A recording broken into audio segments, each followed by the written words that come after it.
you find yourself trying to solve the same problems again and again in your organization? Maybe employee turnover is consistently high in one division, or you keep losing customers for a particular product. Maybe your projects continue to come in late, or things are just consistently over budget. If you find yourself trying to solve these problems again and again, I want you to consider our spark for today, which is a quote from Paul Batalden, and it's this: every system is perfectly designed to get the results that it gets.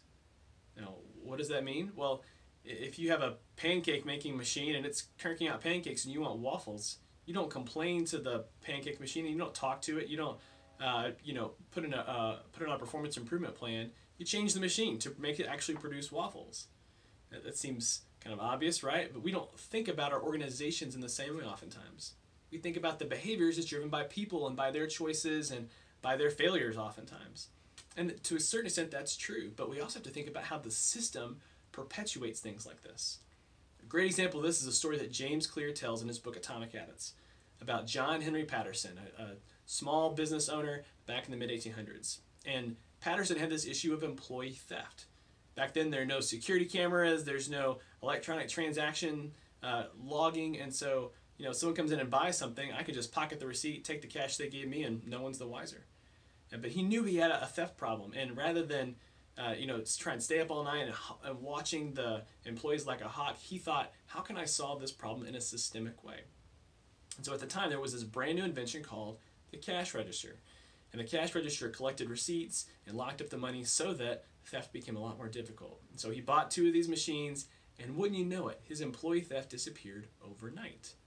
Now the brilliance of this and the obviousness of this is like, well, yeah, you would think that's a logical safeguard to put in place for your business. But how many times do you think about problems and don't think about the systemic issue? Instead, you talk to the underperforming employee and you don't step back and think, how are our incentives as an organization perpetuating this problem? The things that we're rewarding are the things that we're discouraging. How has our technology enabled or prevented us from doing these things that we think we need to be doing? These systemic issues could be driving these systemic problems. And so this is my challenge for you. Before you start to address a systemic issue with an individual, ask yourself, how is the system perpetuating this problem?